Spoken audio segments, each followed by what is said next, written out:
we have Rex and Kristina Baker back for that promised bookend conversation on his/their ministry sabbatical. If you get a chance, go back and listen to part 1 sometime so you can get the most out of this study, which is zooming into the ministry sabbatical experience to see what we can learn and how we can resource each other to be growing in healthy ways as leaders. Whether you're in a position to ever consider a sabbatical or not, there's something for you here. So let's push play on this sabbatical retrospect now. So if folks want to hear what you thought your sabbatical was going to look like, they can go back and listen to the first conversation and then, but of what you had planned, what went to plan and what didn't go to plan? Are there anything that kind of stands out that from that plan, what things got shifted when you were actually in it? Mm-hmm. And you guys can kind of dovetail or whatever, you know. Okay. Well, I can share some things that we had planned and then you jump in on. We had planned a family vacation. We had planned camping as a family. We had planned a couples getaway. I had planned a personal retreat away. And then we had a ton of time that was intentionally unplanned so that we could do whatever we felt like or we needed at the time. So those were the kind of the big, and I also planned a backpacking trip with my brother. That was kind of another big plan for me. Mm-hmm. So Kristina, what do you feel like went according to plan on some of those? Mm-hmm. Well, you did. We did go on our family vacation. Right. That was Puerto Rico. Puerto Rico. Yeah, which was phenomenal. And all of those things, there's scary and phenomenal. Yeah, that was Hurricane. What was it? Oh, the name Beryl, I think, or something like that, or Barry. I don't know. Was 300 miles south of Puerto Rico, and and we happened to be on a little tiny island at that time. Yeah, and so the island smaller than Puerto Rico. Yeah. Oh, very very small. like you can 3 drive miles across. Yeah, you can drive across from in 15 one minutes. side. Yeah, and so that portion of it was a little scary, but just because you'd never been that close to a hurricane before? Or? Yeah, and the ocean was like intense, and our place where we were staying was like it was across the street from the ocean, and so the first morning, calm seas, like beautiful, glassy, like it was awesome. Like, oh, let's go jump in, and then the next morning, it started to get a little choppy. People were coming from the other side of the island to take pictures. They were like, we don't see this ever, you know? So when the locals are interested. Yeah. And when they tell you don't get in the water, you're like, oh, must be serious. Yeah. It's like, so that was the adventurous part of that, but we made best of it. We had a really good time on the islands. And Okay. So Puerto Rico happened. So that happened. Yeah. That was awesome. It was an adventure that we've never been on before. So that was cool. And then we did from the beginning, it was, let's not book a ton of things, right? That was like our goal, because Rex is such a planner that it is like, we have to do this, we have to do this, and so it was, and it actually happened like that. It actually was like, we did kind of like spur of the moment things. In fact, I decided, because I'm the spontaneous one, that let's go to Newport Beach. We've never been there. Let's take a drive up there. And so we ended up going up there for 2 nights and exploring that area that we've never explored. And that was probably actually my favorite part of our sabbatical. It was my favorite part too, yeah. And it was a spontaneous trip. We went to Silver Falls and did the Trail of 10 hikes. Trail of 10 Falls. Trail of 10 hikes. It felt like 10 hikes at the end of the day. Yeah, we saw 7 of those 10, and that was a lot of fun. Yeah. So that was super fun. Yeah. And by the way, one of the reasons, the spontaneity of it was all Kristina, and we just followed where the wind took us. It was a great time. But it was a response to something that didn't go according to plan, which is we had 5 days away at a lodge that's specifically for pastors and spouses to go away from. It's free to ministers and their spouses to stay. They ask that you stay at least 3 nights, stay for breakfast with the other couple. They have 2 rooms in this lodge, and that's their ministry, is to provide a rest place. Well, the week we had booked, 5 nights, 6 days, somehow in which I had booked in January or December, like 6 months before, was the wrong week. It was the week that Kristina started back at school. So Sweet. that one big week we were looking forward to during my sabbatical, our time away, was in one email swoop was gone because it was the wrong date that I had as we were looking. Well, it wasn't actually your fault, remember, because the school district changed our start date. Everything I thought it was going to work out. It was her last week. So as a response to that, we're like, well, we got to do something. And what are we going to do? And then it turned into this wonderful thing. So, which we both agreed was like a highlight for us, was that time away, which was beautiful. Was that a family adventure? The two of you? The two of us. Two of us. Nice. Yeah. Just the two of Our us. family adventure would have been Puerto Rico. And then we also took a trip over to Florence and did a week's camping trip, minus Eli, our middle son, because he was in Japan at that time. Yeah. And so that was a highlight too, because that was something new. And that was right at the beginning of the sabbatical. It was the first week of sabbatical. And so it was a nice instant unplug where we weren't at home and Rex his mind was still going because, I mean, obviously it's like coming off of a high, you're just kind of like, oh. But so that was a really good time too. Mm-hmm. Yeah. A couple things for me that stand out were the things that I had planned that didn't happen according to plan. So the week with Kristina that I was bummed about, but was replaced with this amazing time, which became one of the highlights. But a couple other things for me didn't go as according to plan. Number one, I had planned a backpacking trip with my brother, Kelvin. He lives in Sacramento. So I was like, hey, I'll meet you down there. We'll go up to Tahoe area. And I planned this 3-day hike. It was great. So, we get up there, we do the hike the first night, and I deal with severe leg cramps. It's something that I've been working through, my whole life. And when I overexert myself and I sweat too much, TMI, my body just needs more that I don't have. And so, and I have supplements and I have some great things that I've worked with, but all odds were against me that night. And so we ended up packing up the next morning after a really miserable night, and going back the way we came instead of continuing the rest of our backpacking hike. But that turned into a moment to do something else. And my brother is similar to my wife. He's he's a fun guy to hang out with. So he booked this place out in Donner Pass area by Donner Lake at the ski lodge that I have a hard time pronouncing, Claire Tapion or something like that. And it became, again, another spontaneous highlight. We went fishing the next day at Donner Lake. We stayed in this really cool ski lodge in the summer.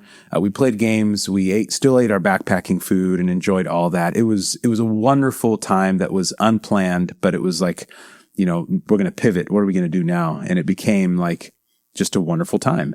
It showed me some of my limits physically, which is kind of a bigger lesson for me in my sabbatical about just limits and how do you work through that.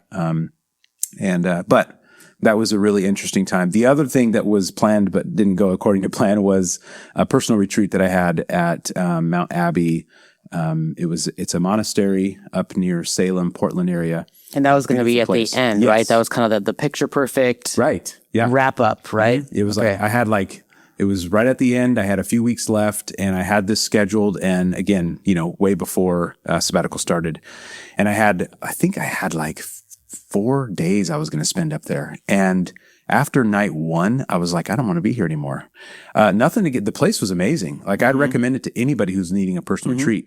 But I think for me, I was like, I've had a personal retreat for a long time now, and I don't need to be away from my family, away from my wife. It wasn't life-giving.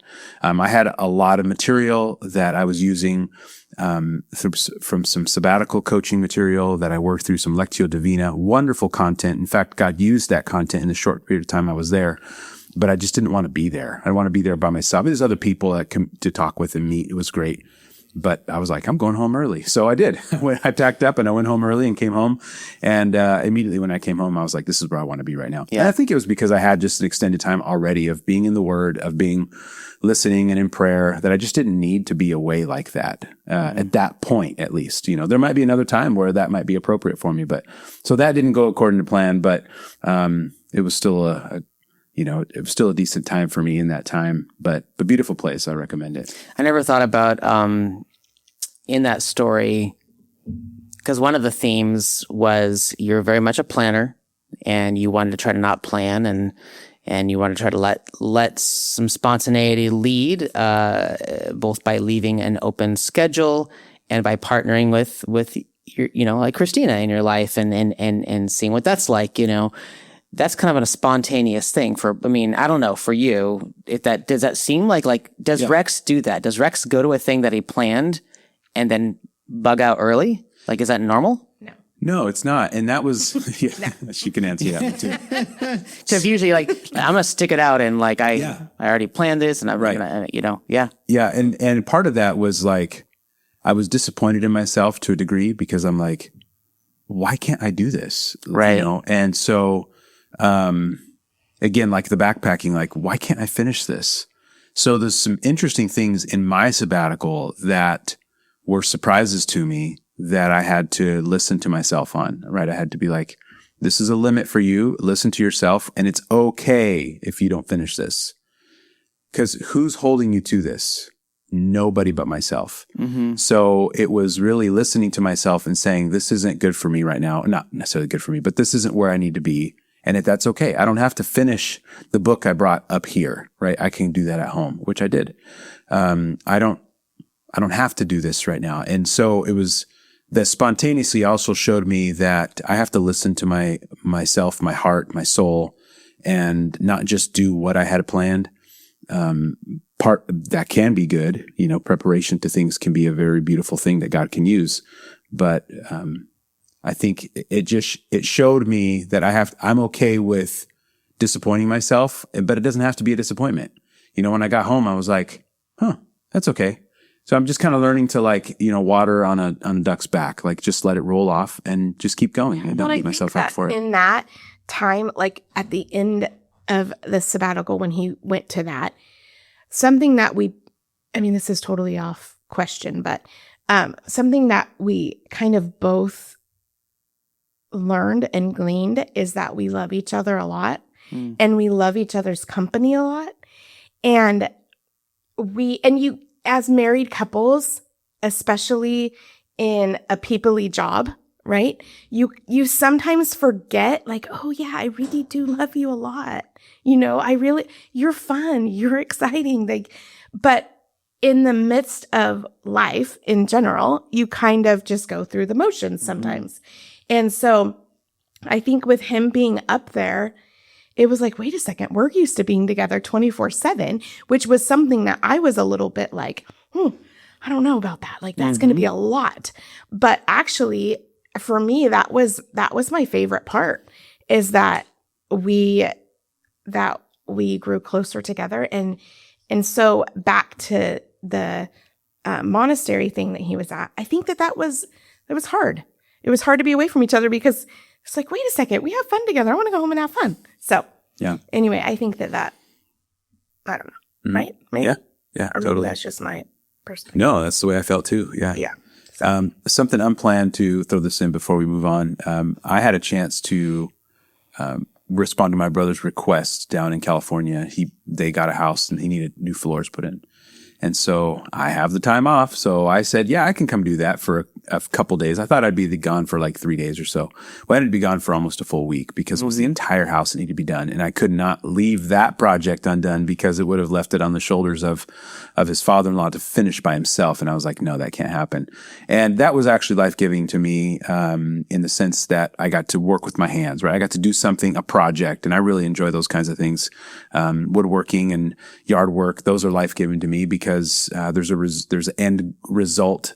There's an end product and you get to stand back and go, I did that, it's kind of fun. It's really enjoyable. And so the element of work was really fun to be able to serve my brother, and it gave me a chance to see him and his family. And so that was an unexpected thing I was able to say yes to because I had extra time, was serve my extended family in that way by being down there. So that was pretty cool. Kristina, is there, you were unsure what your sabbatical was going to look like. He had things, and it was a thing that the church specifically invited him into, but you're going to, go along and see, what that adventure looked like for you as the pastor's spouse, so he's got these things that he's going away and doing things. What are you doing because you were also on break from your job at the school. What kinds of things were keeping you busy? Wow. Anything out of the ordinary or different or? No, not really. I mean, Rex and I last night, we were kind of going over these questions together and being that both of our jobs have very similar areas as far as always being with people and helping people. And I liked your word people-y. They're very people-y jobs. That's what our job is, right? Yeah. I help kids that are in distress or that need help regulating so it can be a very wearing job. So he was on sabbatical, but I was also on sabbatical from that. And so for me, I actually didn't I obviously had the things planned that we did together, but when he was down with his brother, I enjoy being by myself as well. And so that was a really good time for me, just to be by myself and do what Kristina wanted to do alongside of my kids too, obviously, because they're a huge part, but they also have their own lives.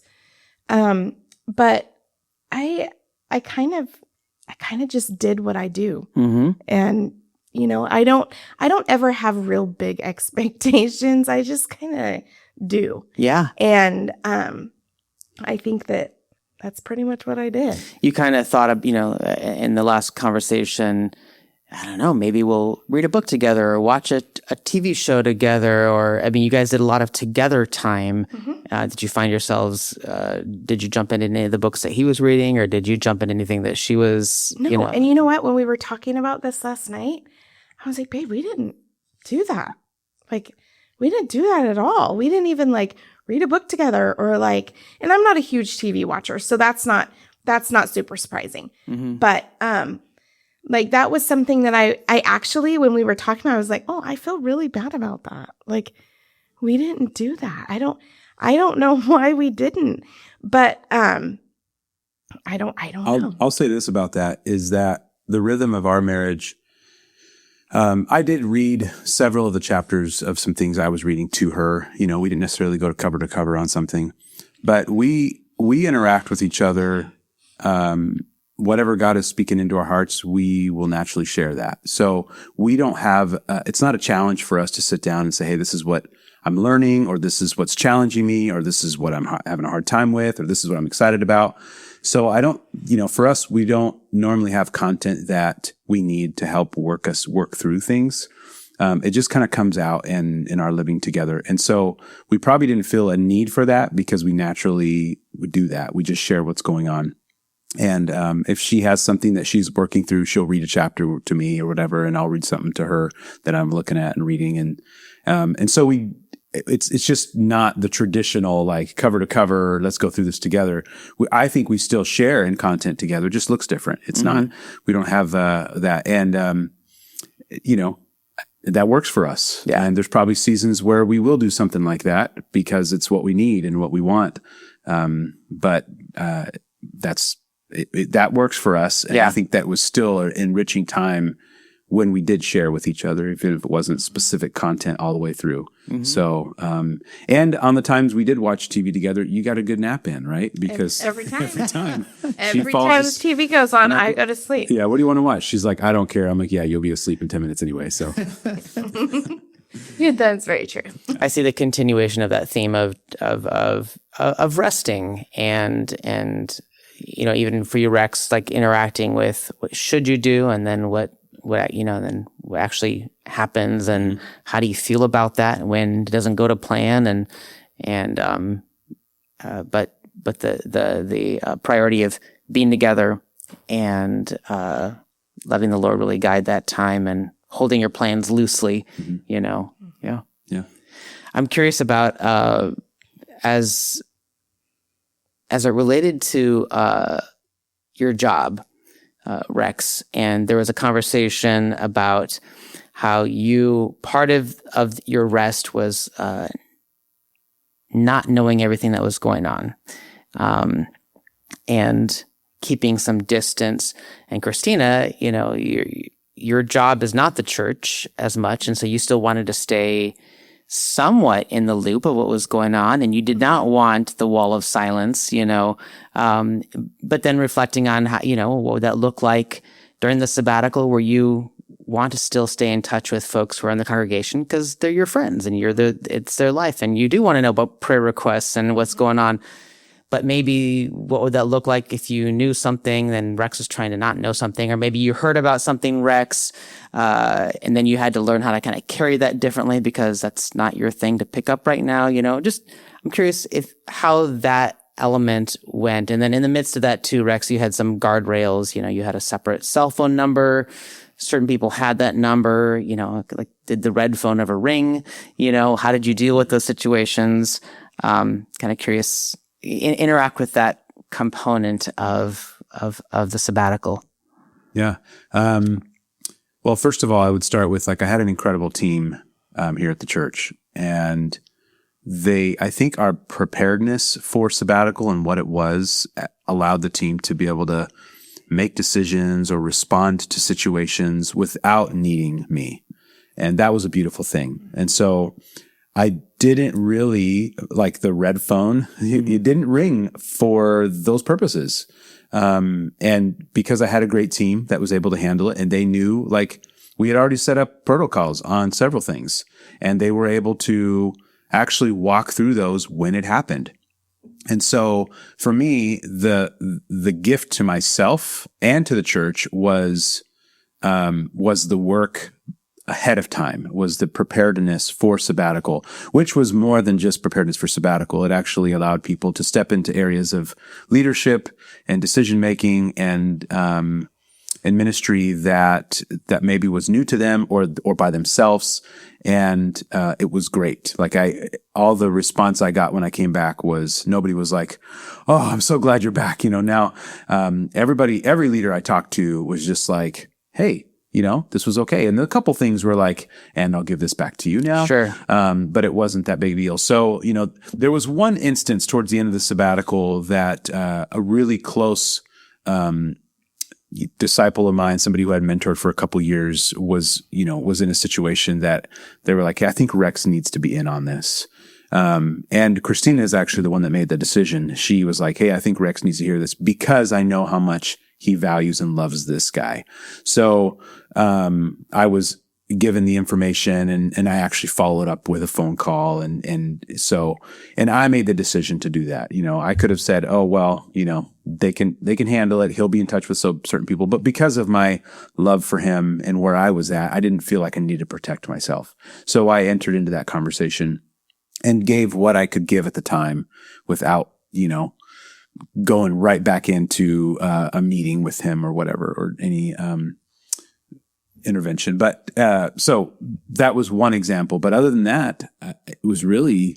But the really cool part about that situation even is that a couple of the guys that were on our leadership team, and that they rallied around this guy, right, and actually acted as pastors to him and loved him and discipled him and that kind of stuff. And it wasn't until I actually read something on social media that I was like, Rex needs to know what's going on. Yeah. And I actually didn't even know really what was happening.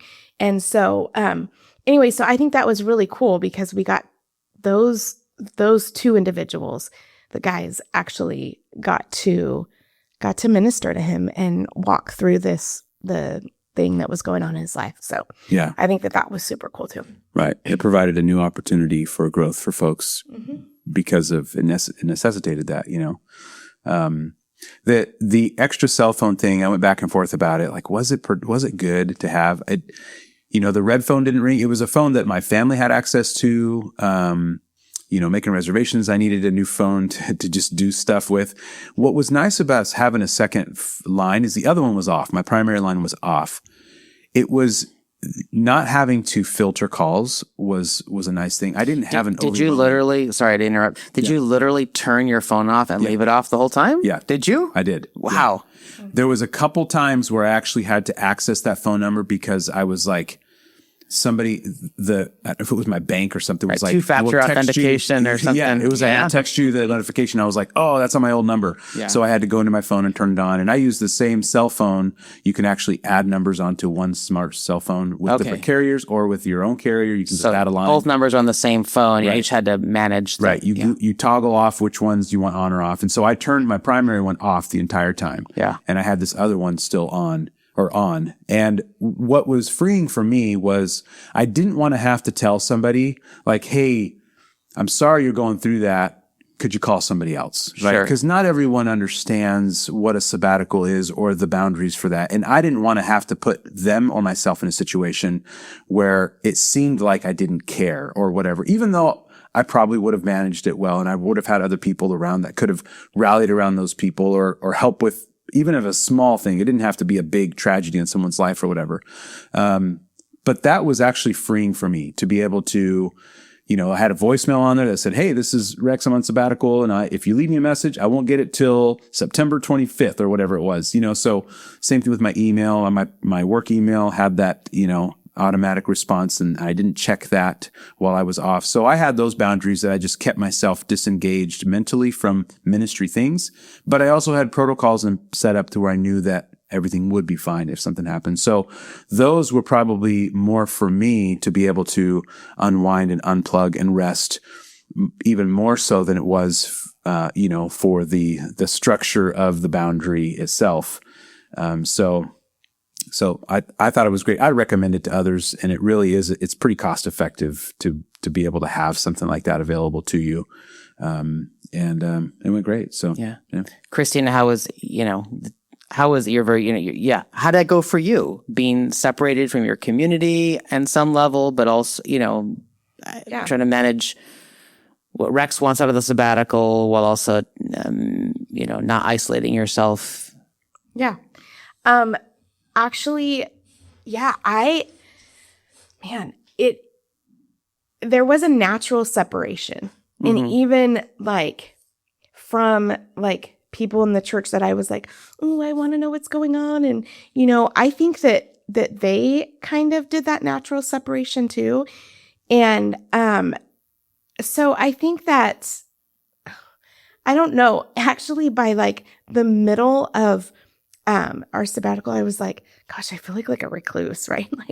I don't want to go around people. I just want to stay home. You're starting to enjoy. Yeah. It's and then I was thinking, cause hindsight's 2020, right? So before I was like, you have to still call me and include me and then I was like, you don't have to call me. You don't have to call. It's okay. You guys, and I think that Rex, he did such a good job setting things up prior to his sabbatical that it really led it for really no one needing us, because we have such an amazing church and people just love each other here. And so it's okay if it wasn't Rex. But anyway, back to that question.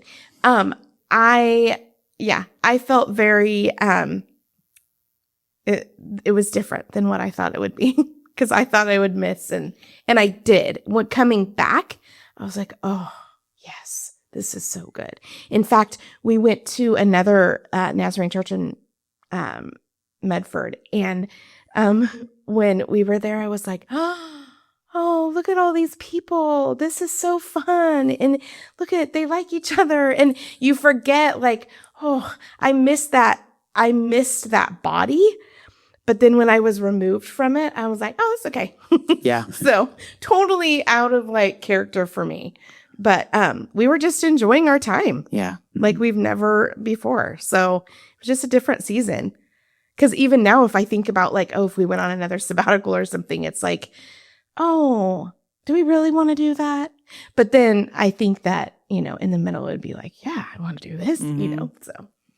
Yeah. How would you do anything different in a future sabbatical as it relates to your relationship with the church, with your job? Anything you'd change for the next time? I don't think so. I think the way that we move forward and the way that we prepare the congregation and the way that we prepared leaders, there isn't anything I would change. I think I would add a little bit more coming back preparation. So, what are some things that might change when I come back, and how can I at least acknowledge that those changes might come for myself and for others, So specifically for me, like prior to sabbatical, I led worship every Sunday, except for one Sunday, which actually you, Josh, had stepped in, and you've helped me give me that break once a month. But for a long time, it's been, hey, we need another worship leader. And so for a couple of years, I've been wanting to phase out of that, but never had the opportunity to. Well, sabbatical forced that in a way, because I'm gone for 3.5 months. So we need people to preach and to lead worship. And so I had a great team to do that. One of the things I didn't think about was, is this a perfect time to segue into Rex isn't doing music anymore, or at least moving towards that? And it happened to be that it was. So when we came back, I tried to use that same momentum of Rex isn't doing this anymore to how can this be a part of the plan we've always wanted. So what I didn't realize was like the relational aspect of the rest of the praise team. It left some of them like somebody pulled the rug out from under them. As much as I tried to prepare, and I was like, hey, this is going to look different for the next 4 months, and we had a meeting, and I personally contacted everybody, and there was email communication, there was all these things. It still was like, there still was a sense of just like, wait, where'd that go? Right. Which I probably couldn't have done any more than I already did to prepare, because it's people, and people have feelings, and people have expectations, and people have thoughts and desires in what their ministry looks like. And that's their journey, really, and as much as I wanted to soften it for everyone, I think that it didn't. But so now coming back in, I want to make sure that we use momentum and so now we are like, I'm planning for many leaders to be leading, and moving in that direction. And how does the current praise team continue to move forward? Like how do they grow as worshipers and followers of Jesus at the same time, including the fact that this has looked different for you for a long time, So I'm hoping to like piggyback on the journey that they had, and how does that help them, and how does it help us as a church? So, but I don't know if I could have ever really prepared fully for that, because that was trying to think really far ahead on top of already planning, what we were doing. So, but other than that, I wouldn't change a thing. That's good. I mean, I realized I forgot to put on my question list, just checking in on how did reentry go, and what was that like? And are there, I mean, let's see, it's January, back in September, you came back at the end of September. So you've been October, November, 3 months back in the chair, so reflecting even reentry is a part of the sabbatical process, and any reflections on that reentry process you brought up.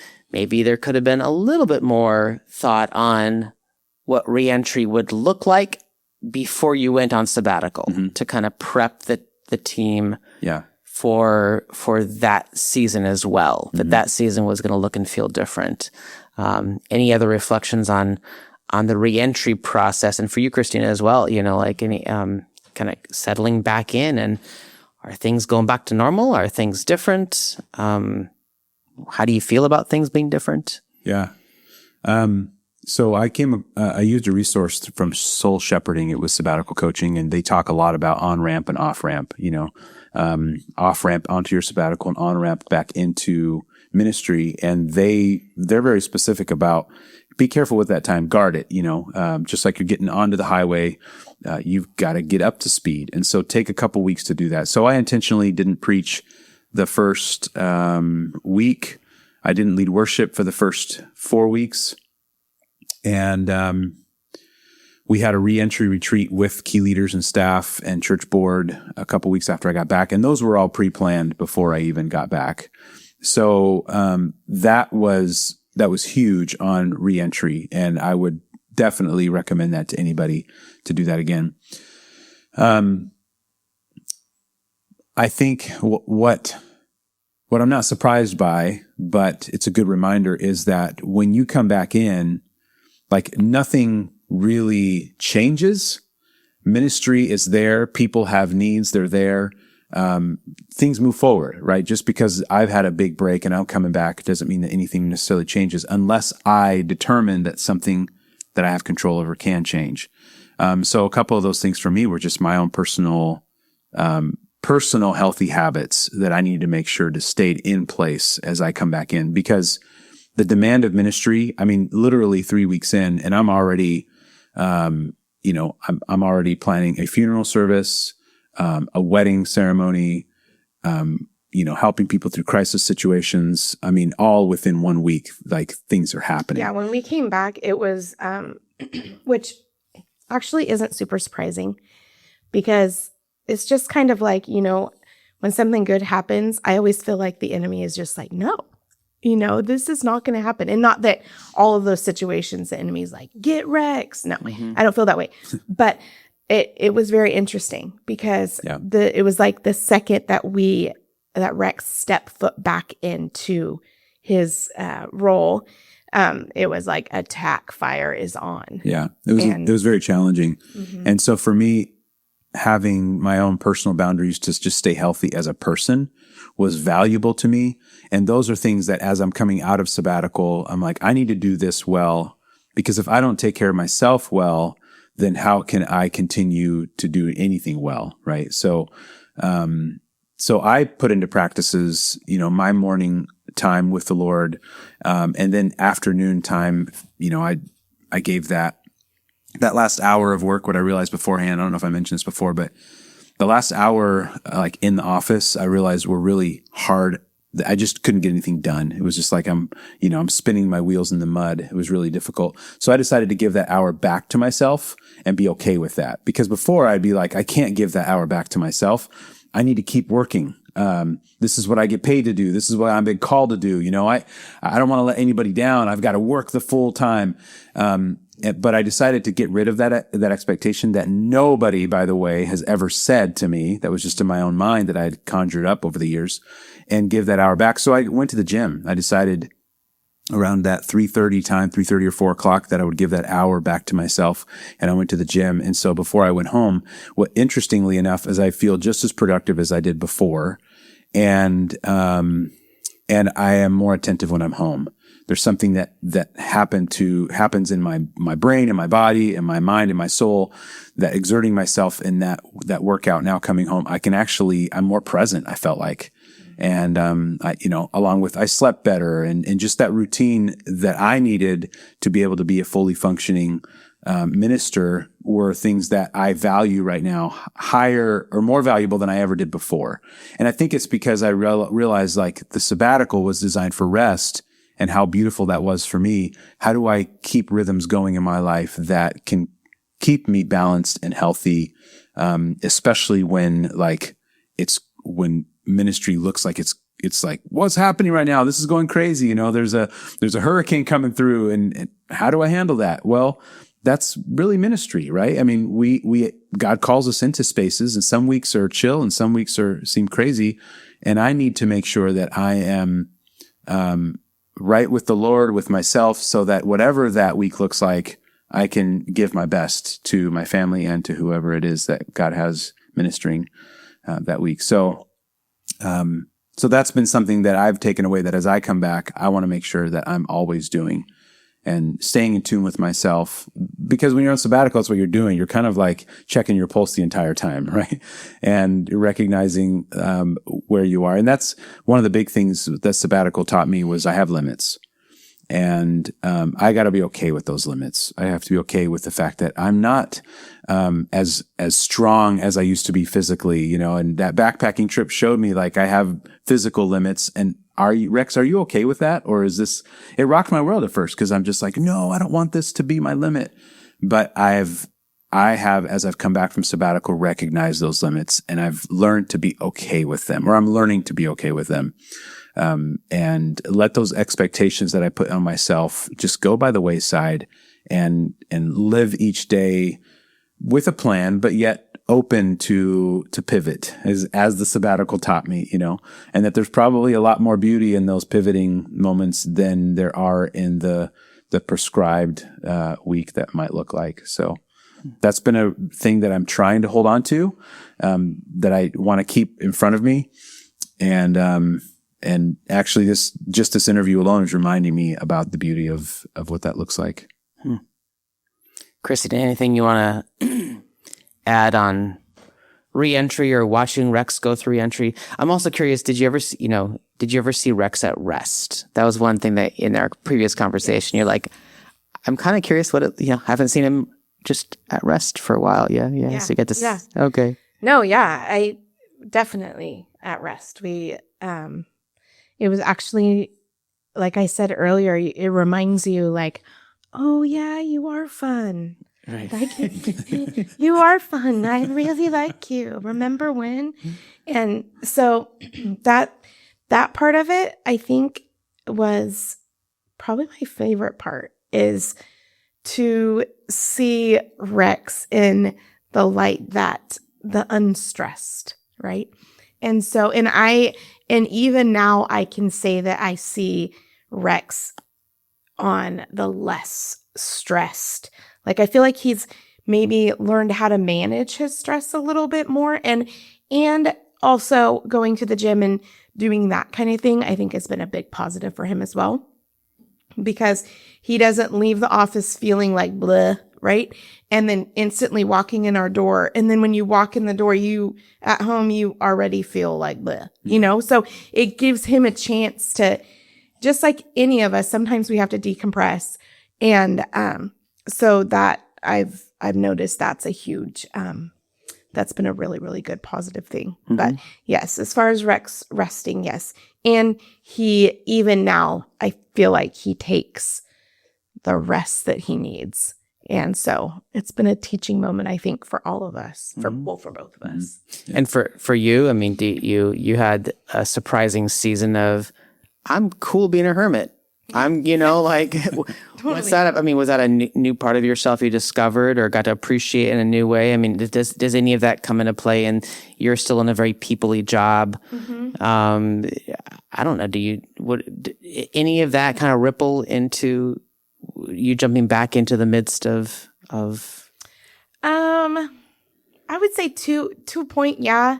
I still really enjoy, like, my time. Like, these last 2 weeks, I was on vacation because it was Christmas time, and man, it was much needed, right? And I do find myself more like, I'll just stay home today. I'm fine. I'll just stay home. But I mean, overall, I'm a go-getter. So, and if there's someone who says, hey, you want to go and do this? I'm like, oh yeah, let's go. And let's go far away. Let's go to New York, or let's go, like, I dream big, right? And so there's no limits, but yeah. What was the question, John? Just kind of the same with Rex reflecting on, the sabbatical, and what parts of the sabbatical kind of have ripples into coming back into normal life, quote unquote.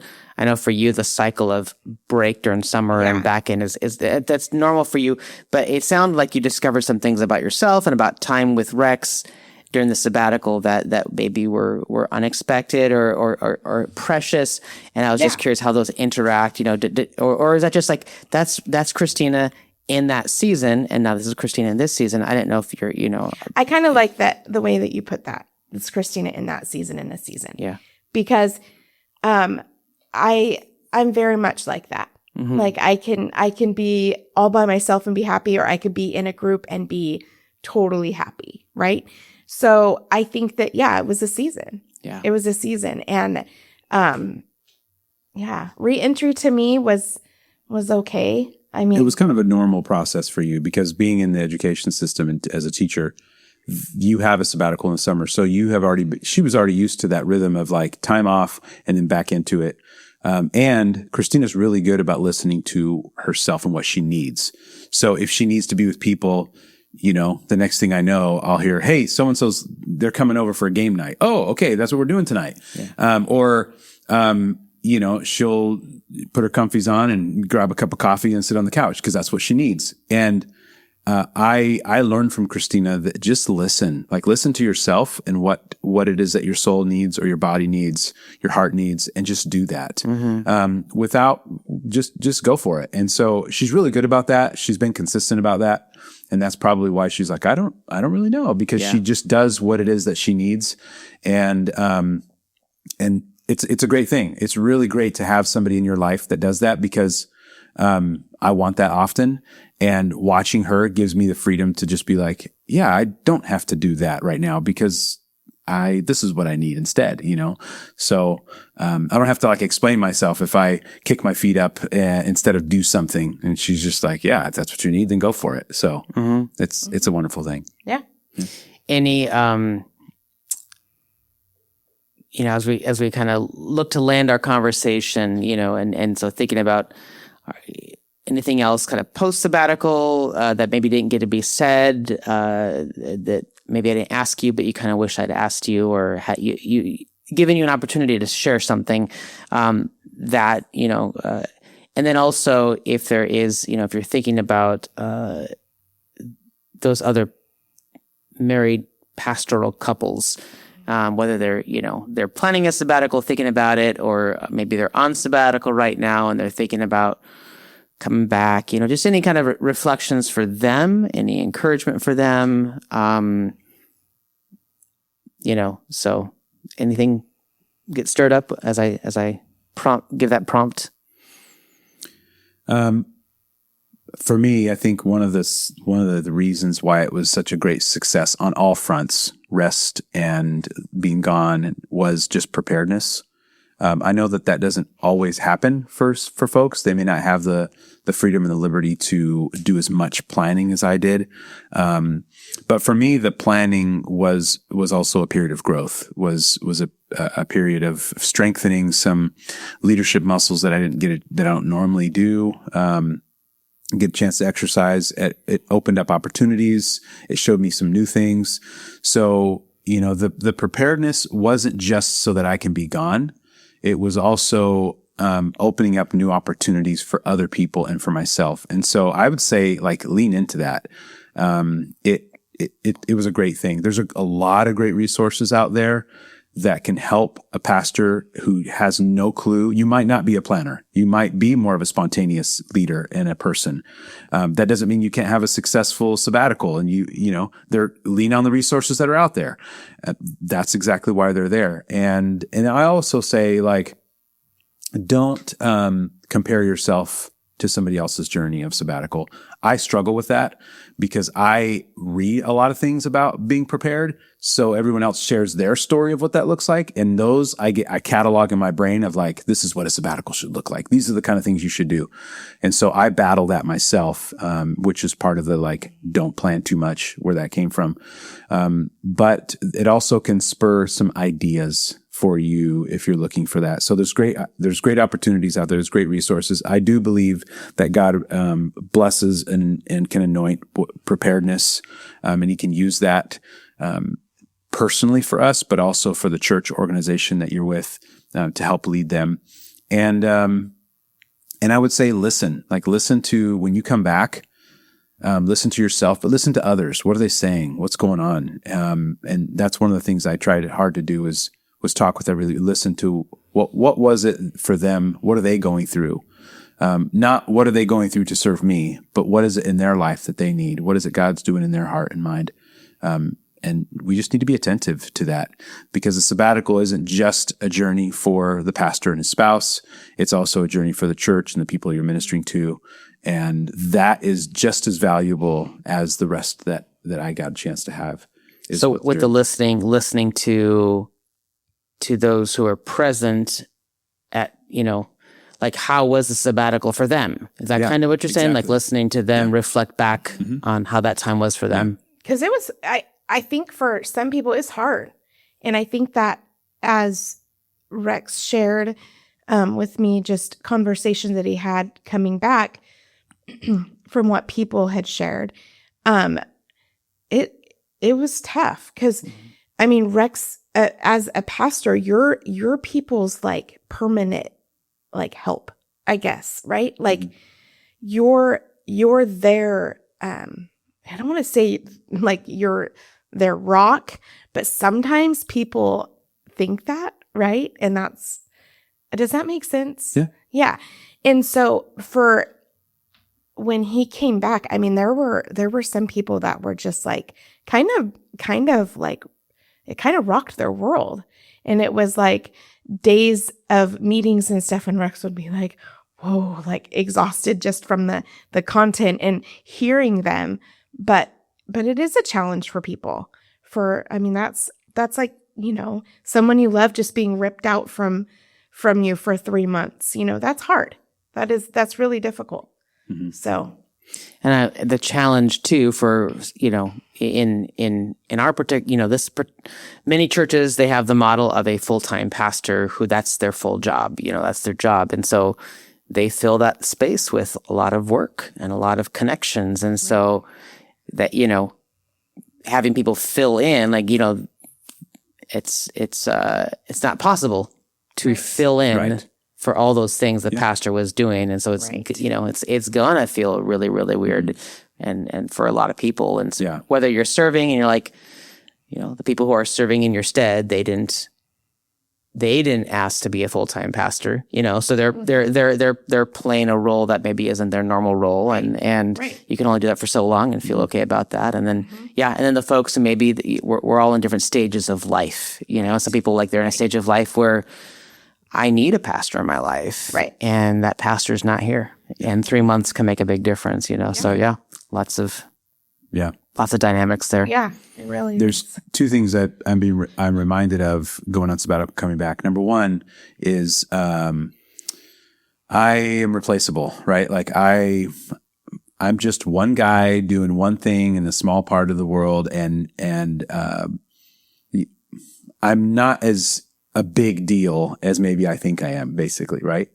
But at the same time, like the other side of that is I have a place. Yes. Like God is using me very specifically in very specific lives for this very specific season in this place. And I am valuable. Yeah. And everybody is. So it reminded me of two things. Number one, like the show can go on. The church can go on. Ministry can happen even if I'm not here. And it did. But also, I have a very valuable place in the kingdom of God with the people I'm with. And that matters. That matters to me because in the moments where you're just like, what am I doing? Am I really making a difference? And week in and week out, we think that. Mm-hmm. And I'm reminded that, I have a place, and that's beautiful. And it's great that other people can step in, but they're not Rex. And I'm also not Josh, and I'm not Kristina. Yeah. So every one of us has unique opportunities to live out our mission, and God uses every one of us in such a unique way. And when we need to take a step back, it's okay because God's got it covered, So that's the cool thing coming back is what I'm reminded of. Like, I'm not the only guy, and thank the Lord for that. It doesn't all rest on my shoulders. However, I am one guy, and I am making a difference, and that's cool. Thank you, Lord, for letting me be a part of that. Yeah. Whenever someone's like, man, I really missed you, I'm always like, I'm glad. Yeah. It's really beautiful to be missed, Right. It's true. It's true. Yeah. It's true. Yeah. Mm-hmm. Any other reflections or thoughts from Kristina? Any things that you didn't get to share, or some story that just, Yeah. I don't think so. Yeah. Other than just, being a pastor's wife is definitely depends on your church and how you structured it and your life and all of that. But I think if your husband is going on a sabbatical, I think allow him the space to rest, allow him the space to have downtime, to encourage him as well. And because I think Rex is a big deal. He said, I'm not a big deal. Well, he is a big deal. God's called him to this job, and it's a big deal. And so I think that nourishing our husbands and in just the way that speaks to them is put that into the forefront of your mind, because sometimes we forget that they need encouragement just as much as we do, and that the church needs, So anyway, I don't know. I think that's it. It's a good time. I'm really glad for the, reflecting off our first conversation, I was thinking, it was like a duet, and so I've been thankful for this